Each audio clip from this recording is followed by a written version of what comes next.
Okay, so like I said, I don't have the quiz results, so sorry. But before we get started, we are doing today's lesson on data handling. What do you guys remember about data handling?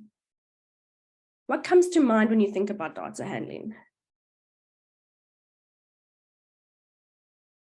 You can let me know in the chat, or you can speak to me. Anything about data handling? What do we remember?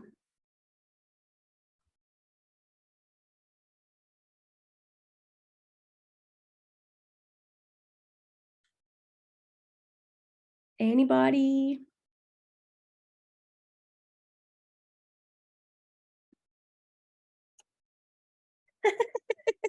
Gulping. Are there any calculations that you remember doing for data handling? Are there things that we draw for data handling?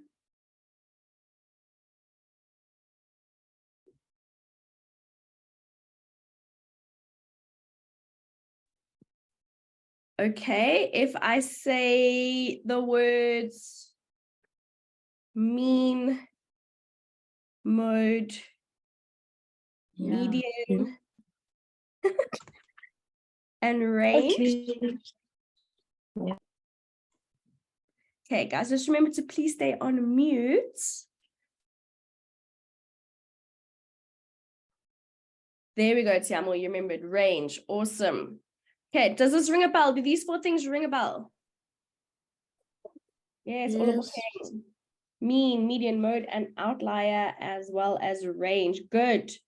Okay, what do we mean by the mean? How do we work out the mean of our data sets? Does anyone know?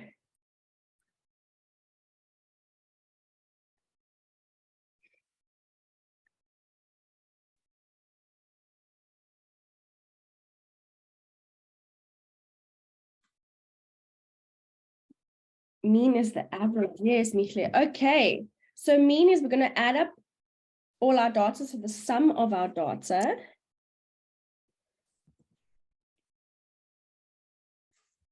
Over the number of data values.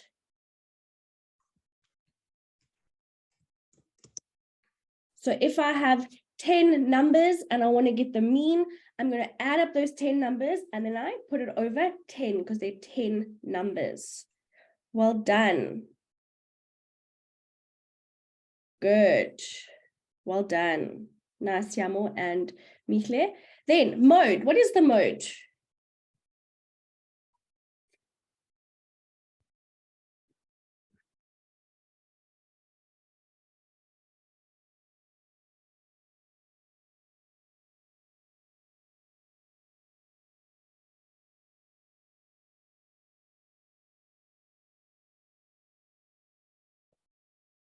There we go. The number that appears the most or the most repeated number. Okay, so mode, most sounds very similar. Okay, so number that we see the most or that occurs the most.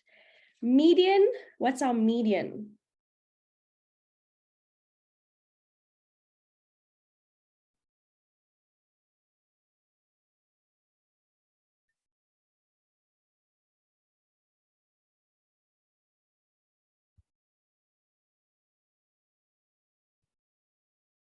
Good, well done. It's our middle number. Okay, so we have to first put our numbers in order and then we find the middle number. So I'm going to say middle number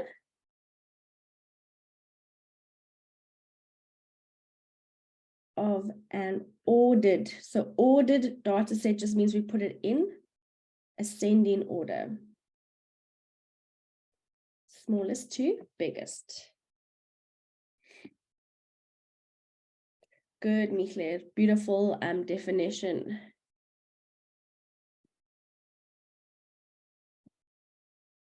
Okay, and then range. Nice and easy one. Yes, our highest or biggest number minus our lowest or smallest.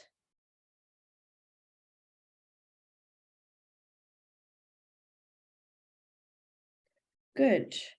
Okay, so These 4 things will also appear in grade 11 and grade 12. So it's really, really important that you remember these. It doesn't get any harder.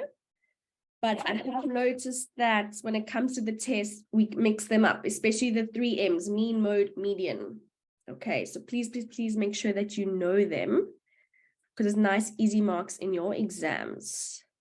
Yeah, as Kia said, if you haven't written it down, now's a good time to have a screenshot moment.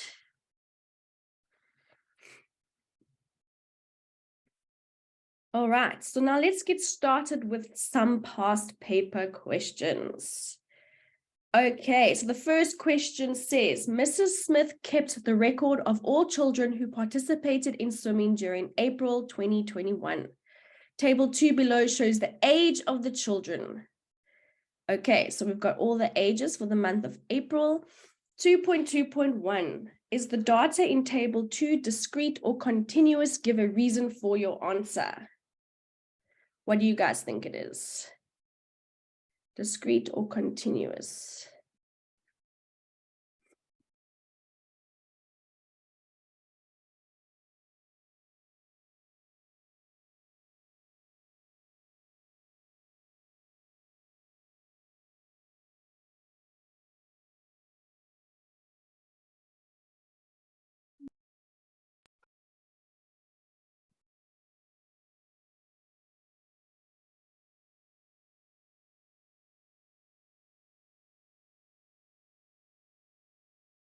Okay, anyone else? What are we saying it is?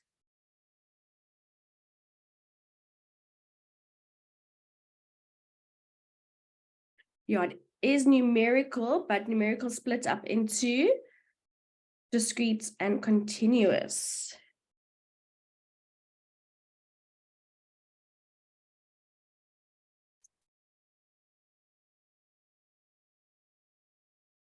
Anyone else want to give it a try? Tando, yes. Let's quickly unmute you.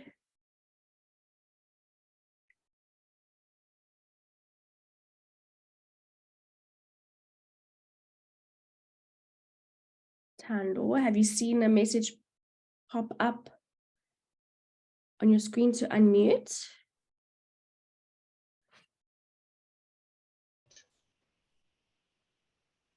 Hello, ma'am. Hi, how are you? I'm good and you, ma'am. Good, thanks. What's your question? Yeah, I think in 2.2.1, it is a continuous. Okay, and why do you say that? Because here in the table, it shows there are numbers that repeat themselves. Numbers that repeat themselves. Yes. Okay, and what's your definition of continuous? Can you repeat, ma'am? Okay, so how do you understand continuous? What does continuous data mean to you? The way I think when it comes to continuous, it is where the numbers repeat itself more than times or twice. All right. Okay, so not quite. We've got a different definition for discrete versus continuous. But did you say the answer was continuous? Yes, I did say it on the comment. Perfect. Thank you. And then we'll just update the reason. But I'm just going to explain the 2 definitions now to everyone. Thank you so much, Tando. Thanks, ma'am. Okay, so guys, let's quickly have a look. Discrete data means we are looking at values with whole numbers. Continuous data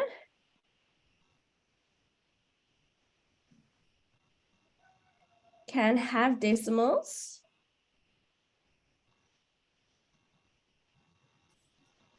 And it's normally forms of measurement that we use, continuous data. So like measuring the distance, measuring someone's height, for example, that's continuous because they could be 2 meters tall, which is really tall, but they could also be 1,7 meters. So yes, 2 meters is a whole number. However, that type of measurement can have decimals. So it's a bit tricky when it comes to age, because age is continuous because it's measuring someone's age. However, the data in the table only has whole numbers. Okay, so when it comes to age, we need to look at the context.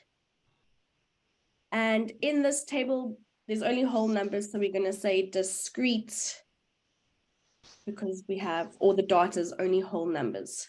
But in general, age is continuous.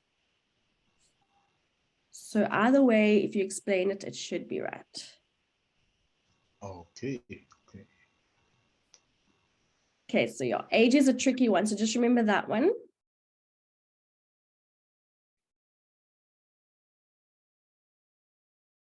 Okay. Then let's have a look at 2.2.2. Name one method that Mrs. Smith used to collect the data above. What data collection method can you remember? How could Mrs. Smith keep track of this data? How do you think?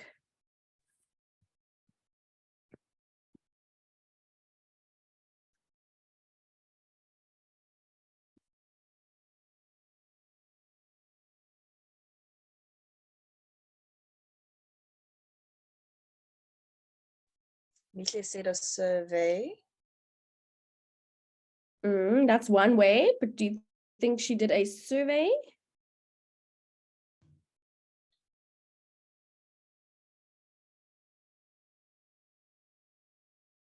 Nompumelelo, we've started the lesson.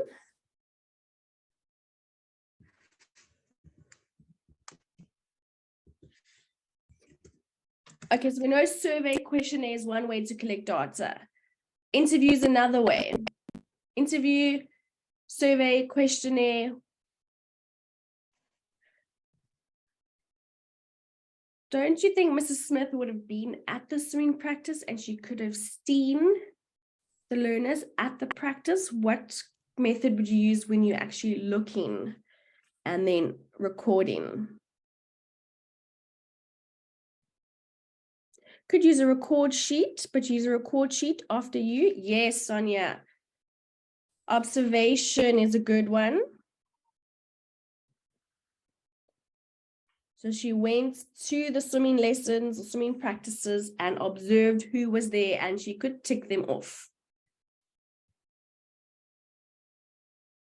Okay.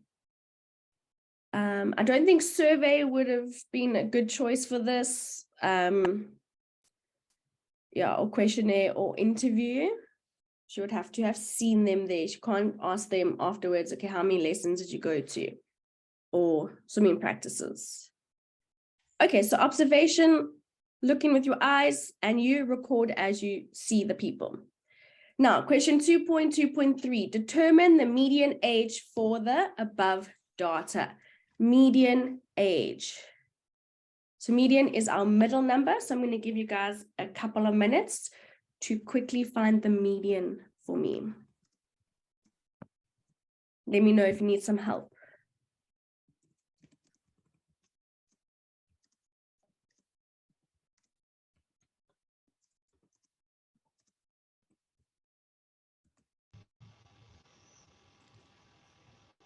Pandor, raise a hand. Yes. Let's quickly. Oh, I see you unmuted. Yes, Tando. Can you explain me about when it comes to median? The median. Yes, in the table. Because All right, no, that's fine. So we've got all our numbers there, right? We've got 12, 14, 13, 14, 17, 18, etc. Okay, so now we need to find out the middle number of all those numbers. Okay, so what you're going to do, but remember, it needs to be of an ordered data set. So you need to go and write all those numbers in order first, smallest to biggest, and then you go and find the middle number. okay, ma'am. Okay, perfect. Good question. Thank you, ma'am. Pleasure.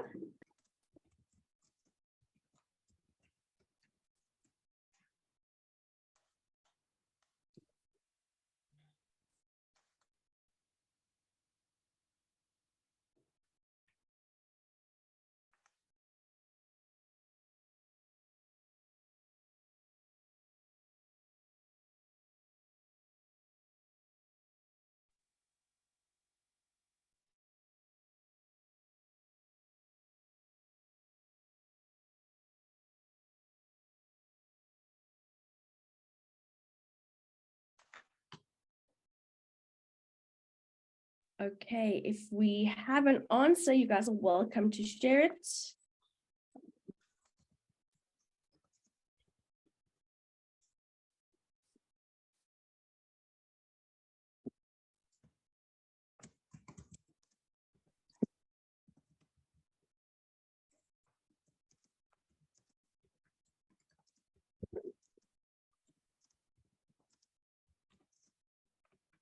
So just remember, when we are finding the median, we have to put all the numbers in order.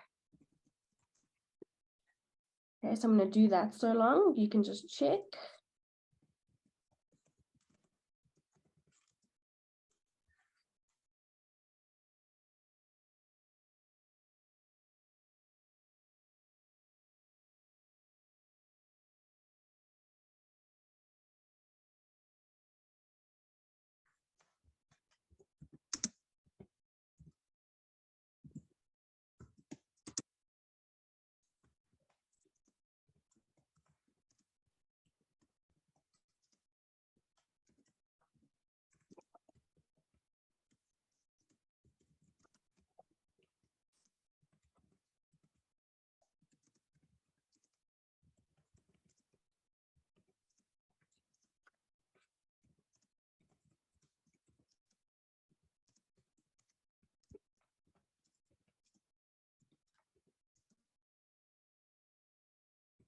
Okay, so when you're rearranging the numbers, make sure that you have included all the numbers. So if you need to cross out as you are writing them down, do that.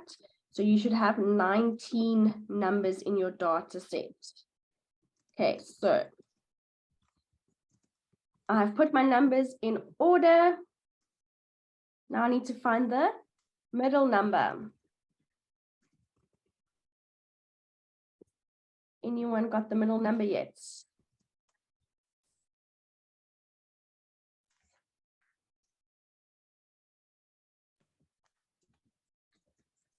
Nice, Lucidi.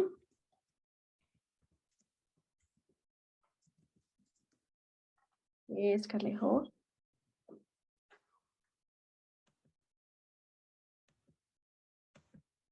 Okay, last hello.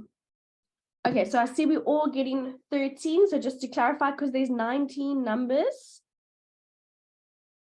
that means it'll be 1, 2, 3, 4, 5, 6, 7, 8, 9.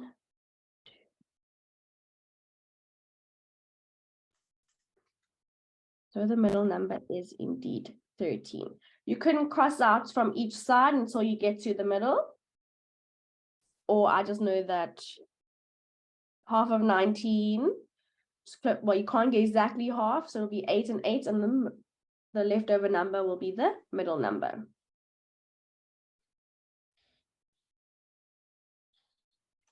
Okay, I see Kia's dropped a pro tip for you in the chat.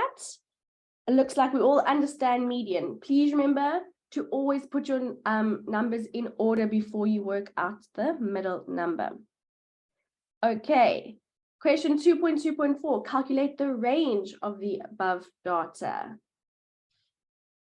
I'm going to give you guys a couple of minutes to quickly work out the range. Remember to show you're working out.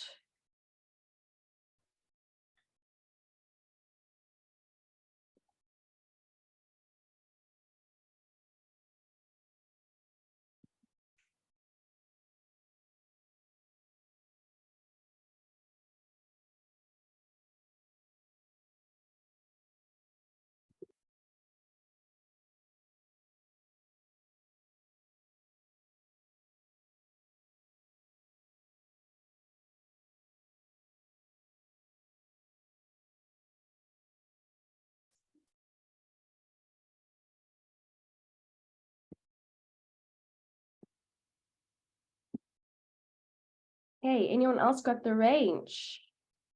Got 3 correct answers so far.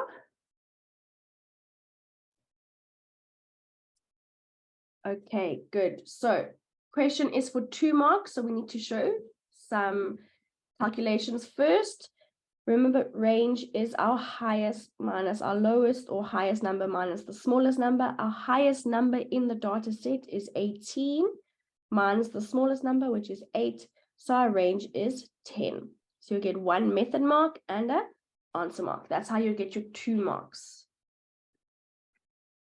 Nice. Looks like we all got that. Well done. Okay, now a long one. Determine the mean age for the above data. So we're looking for the mean of our data sets. Make sure you type in your calculator correctly and you double check your adding, especially when there's lots of numbers involved. I'll give you guys a couple of minutes. Let me know if you need some help.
Okay, so remember with the mean, we add all our numbers together and we divide by the amount of values we have.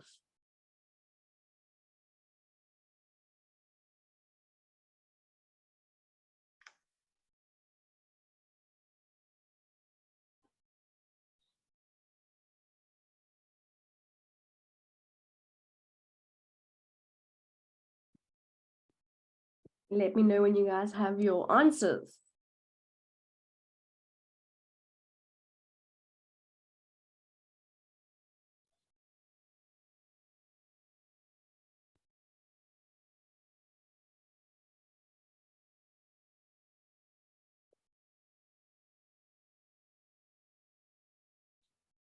You should have decimal places. Remember to keep it to 2 decimal places.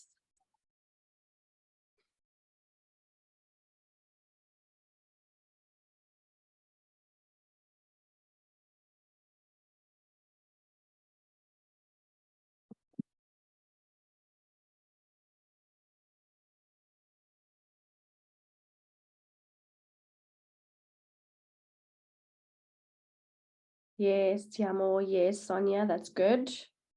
That is correct. Okay, if we add all our numbers up, what do we get? If we say 8 plus 9 plus 10, etc., what do we get as our total?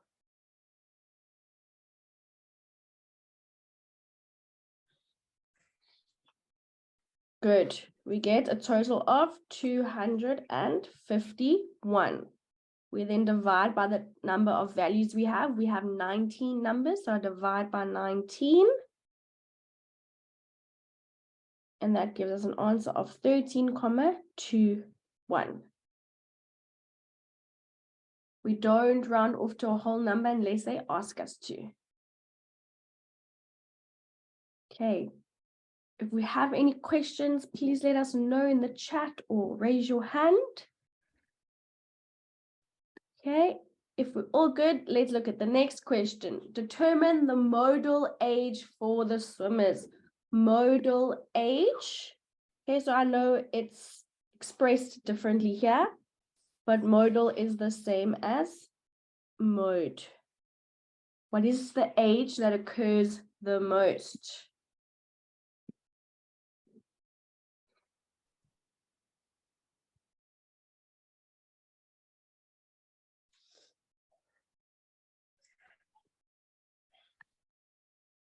That's good, Siamo. There can be 2 sets.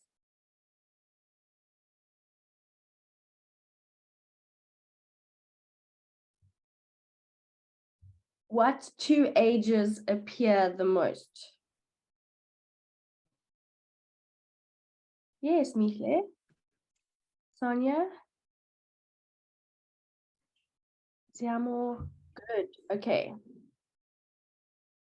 So it is possible to have 2 modes. So we have 10 and 17 that occurs the most. You can even have 3, okay, modes. It's also possible to have no mode. So let's say, for example, all those numbers there weren't repeated at all. You would say no mode. You don't say mode's equal to 0, because then that's implying that the number 0 is the mode. If you have no mode, nothing has been repeated, your answer will be no mode. So it's possible to have no modes, possible to have 2 modes, possible to have 3 modes, etc. Okay, so don't doubt yourself there. Good, looks like we all got that. Well done. Okay, so how are we feeling about data handling? Is it all coming back to us? Was that an okay question? If you got this question in your exam, how would you have felt? Let me know in the chat. Are we feeling confident with data handling?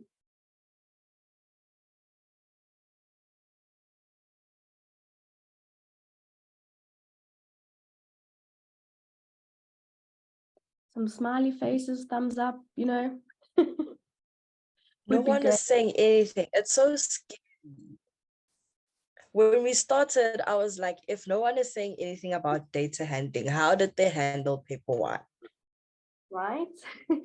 Okay, there's all the emojis coming through. Oh, you actually got those questions in the exam. Fine. You enjoy it. Well done. Feeling confident. Yeah, so Miki, that is generally the problem with data handling, is that we tend to mix it up. So please, guys, it's just 4 things that you need to know off by heart in data handling. Make sure that you know them. Okay, because it is easy to mix them up. But like I said, they could ask you these kinds of questions in a grade 12 paper as well. So know it now for the rest of your Mathlet journey. Okay, data handling is easy. Good. I hope it stays that way. Okay, Tiamo, you didn't have any of these questions in your exam. Hopefully, end of the year. Let's try another past paper question. So this was actually from a past paper. This is what you can expect in future papers. Let's have a look at another question. Let me zoom out a bit.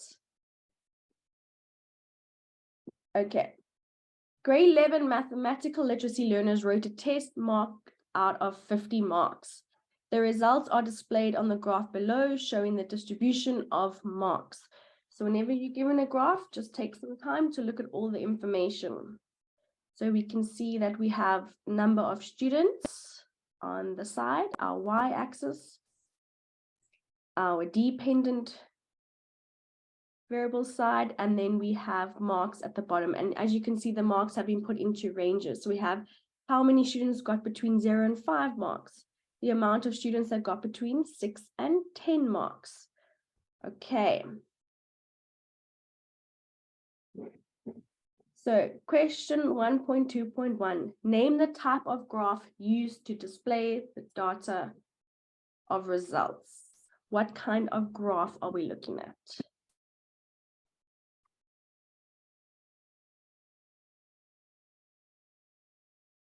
Now, this is always the 50-50 question, isn't it?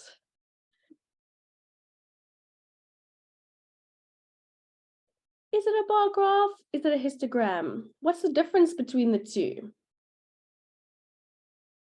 Okay.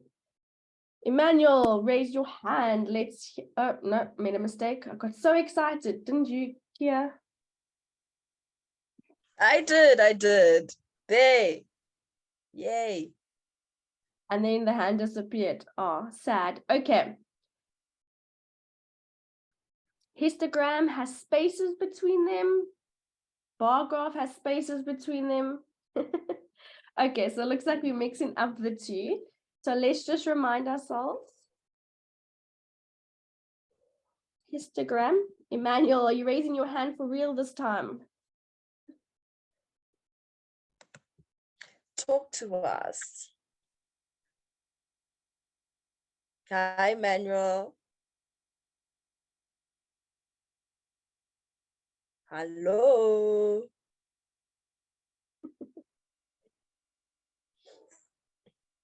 I will try again later. Okay. So histogram, there are no spaces between the bars.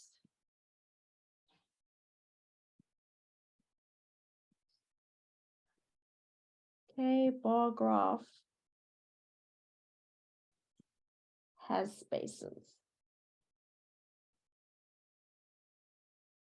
So a trick when it comes to learning something, just learn one. Just know that histogram, there's no spaces, and you know bar graph is going to be the opposite. Because now if you are learning histogram, no spaces, bar graph, spaces, you tend to get confused. So you know that the other one's the opposite. So just learn one off by heart. Okay. Whichever one will be the easiest, learn that one, and then you know the other one is the opposite. Because I can see we got confused. All right, so our answer for 1.2.1 is histogram.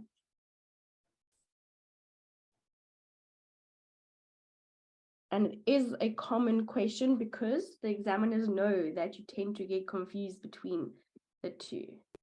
Zoomed in a bit too much there. Okay. Then 1.2.2, determine the number of learners that wrote the test. Okay, so if we have a look at the graph, we can see that 30 learners scored between 0 and 5. Then we had 25 learners that scored between 6 and 10, etc. So using that clue, I'm going to ask you to determine the total number of learners that wrote this test.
Nompumelelo, it's close.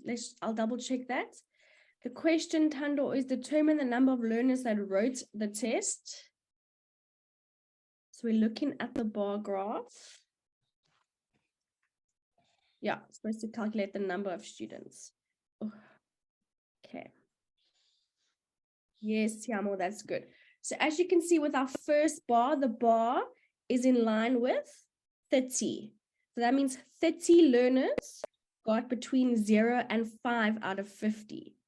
Then we look at the next bar. The next bar is in line with 25. That means 25 learners scored between 6 and 10 marks out of 50. Our next bar is 40 learners that got between 11 and 15 marks out of 50. The next bar is 35. So each bar is telling you how many learners. So to work out the total, you need to go and determine how many learners by each mark range and then add them together. Yes, Lisa, good.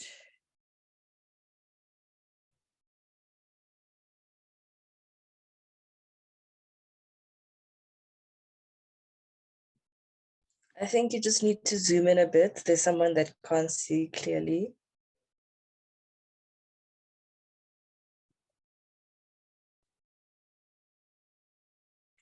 Okay, I'm also helping you guys out a bit. So I'm writing the numbers above the bars because it might be a bit hard to see depending on what device you are using. So I'm giving you the total for each bar.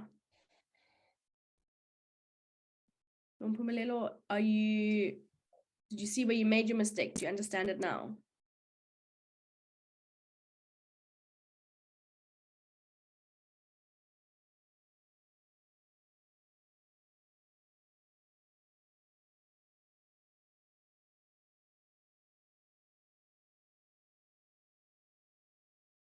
Good, Lesedi.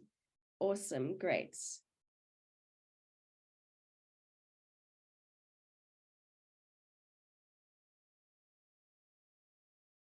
Okay, guys, so if we have a look at each bar and we take the number of learners in each mark range and we add all of those numbers together. Remember, this question is for 2 marks, so we need to show working out.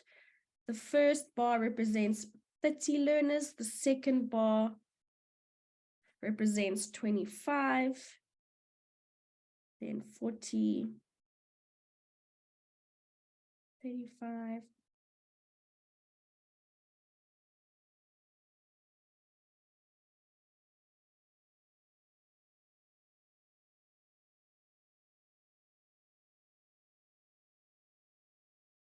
and then always double check that you've got all the numbers, you haven't forgotten a bar, so you count how many bars there are and make sure that you have the same amount of numbers. Okay, and if you add all of that together, and I saw most of us did get this answer, it's 215 learners that wrote this test. So if you have a look at this graph, that means 5 learners out of 215 got between 46 and 50 marks. Okay, so that's about 90%, 90 to 100%. Only 5 learners got in that mark range, for example. So that's how you can also read this graph. Okay, let's have a look at question 3.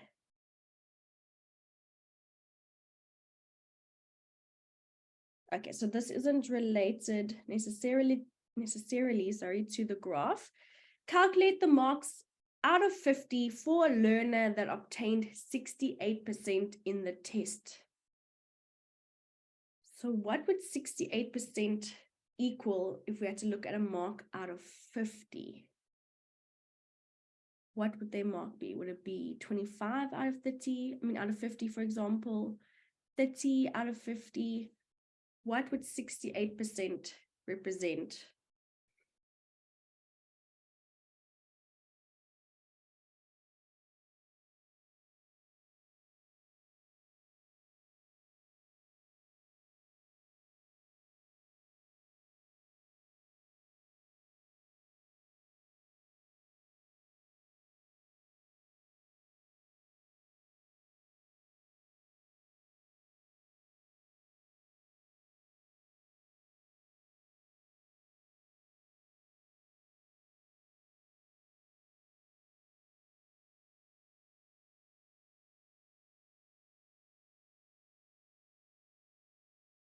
Yes, well done.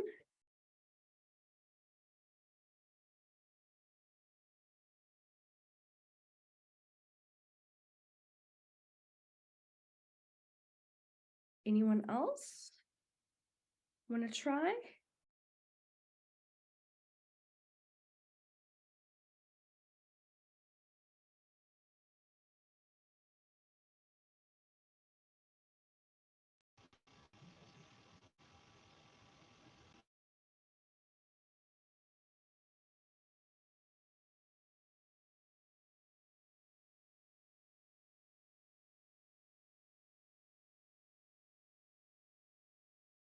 Okay, so well done to the 2 that have answered, 3 that have answered. Well done. Does anyone want to explain how they got that answer?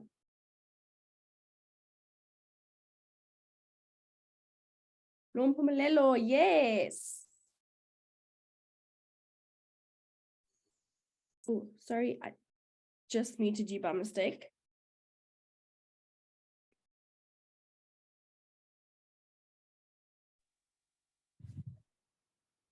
Hi, ma'am. Hello, how are you?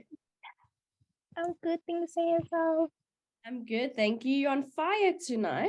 Thanks so much for being willing to answer our question. Yes, ma'am. It's a pleasure. So how did you get 34 out of 50? Basically, I took 34 and then like I made it as a fraction. I said 34 out of 50 and then I multiplied by 100 and gave it 88%. Okay, so you kind of just guessed a random number until you got to 68%. Yes, ma'am. Yes. Okay, well done. So that is one way to do it, because we know whenever we're working out the percentage for our tests, we always take our mark. Okay, we divide Yeah. by what the total is, and then you times by 100. Correct. Hey, Yes, ma'am. and then you got 68. So that is one way to do it. You can roughly guess and then do trial and error until you get 68%. Or there's another way you can do it. Thank you so much, Nompumelelo, for doing that for us. Yes, ma'am. It's a pleasure. Well done. Okay, then another way you can do it is take the percentage. We know that it's 68%. 68 as a fraction is 68 over 100. We want to get a mark out of 50, so we get the 100 equal to 50, so I divide by 2. What I do to the bottom, I do to the top. So that gives me 34 over 50.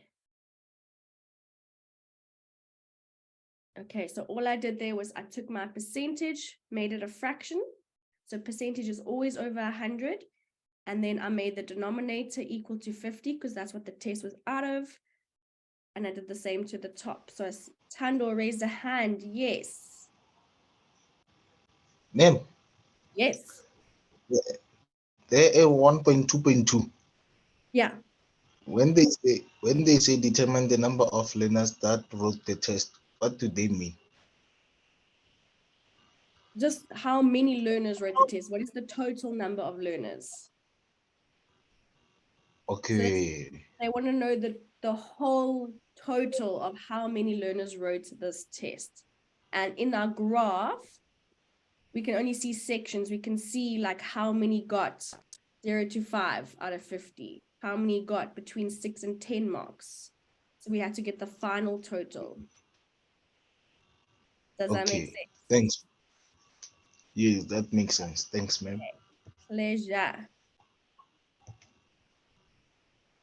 And then, Kahleho, I was about to say, there is another way, and that way is brilliant. Well done. Another way you can work out that the mark was 34 is you could say 68 over 100. So we put it in our normal fraction from percentage into a fraction. And then we just times by the mark we want it to be out of. So I'm just going to times by 50. And that gives you 34. So there are 3 ways you can do it. Trial and error. Okay, then or you could put it into percentage form, get your denominator to what you need it to be, and then you do the same thing to the numerator, or you take your percentage, put it in a fraction, and times by what mark you want it out of. Okay. So that was testing you on some percentage knowledge there. If we have any questions, let me know in the chats. But let's have a look at our next question. Oh, we got another graph. The graph below shows the number of houses sold in different locations. So we have A, B, C, D, and E Those are different locations, and we have our number of houses sold. Let's just take a moment to look at the graph. As we can see, there are 12 houses that have been sold in location A. If I look at B, it's in between 8 and 6. So that means 7 houses have been sold in location B. So that's me just understanding the graph. I haven't asked a question yet or looked at a question. I'm just seeing how this graph works. Okay. Question 1 says, write down the type of graph that was used to represent the information above. Hopefully we all get this one right. What kind of graph are we looking at?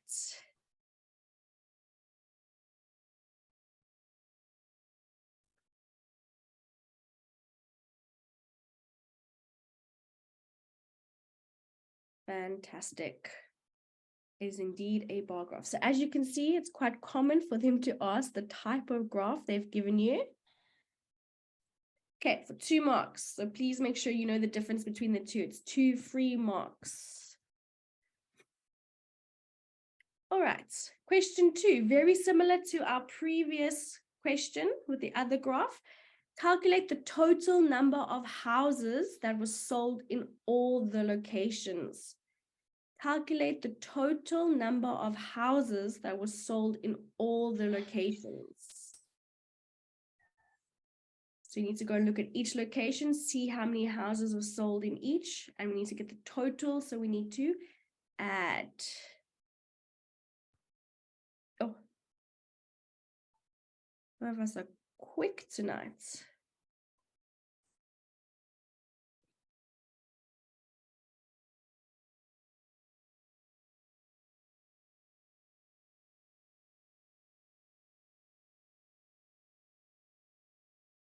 Nice, well done.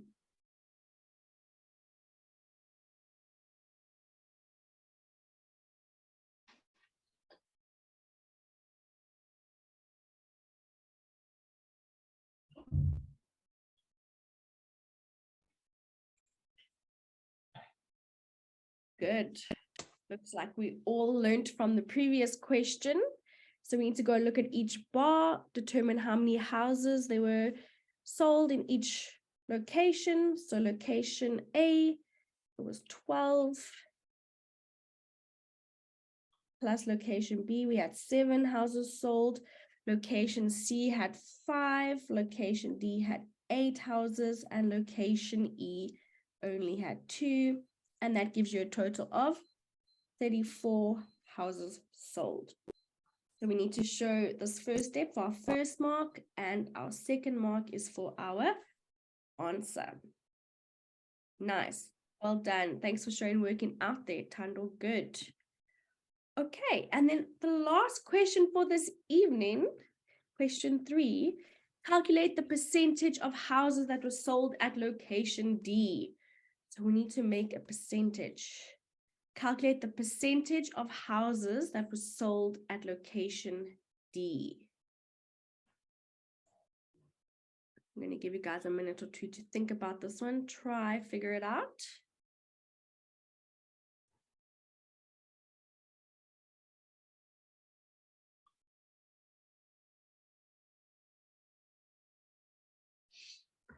Okay, just watch the rounding. But otherwise, fantastic work. Yes, Yamo, yes, Olopacheng. Wow, you guys are on fire tonight. Definitely gonna ace data handling going forward.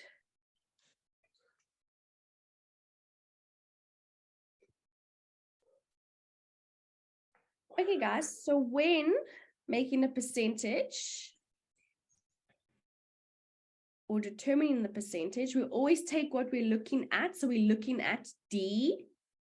D has 8 houses sold. So we always take what we're looking at over the total, and because we want it to be a percentage, we times by 100. So what we're looking at D. D is 8 over our total, which is 34. And because we want it in percentage form, we times by 100. So what we're looking at over our total times by 100, which gives us 23,529. Okay, but we always round to 2 decimal places. So I just wanted to remind you how we round. Okay, 2 decimal places means we're looking at that two spots after the decimal comma. Okay, we look to the right of it to determine if it's going to stay as 2 or if it goes up. And because there's 9 next to it, the 2 goes up. So it becomes 23,53. And don't forget the percentage sign.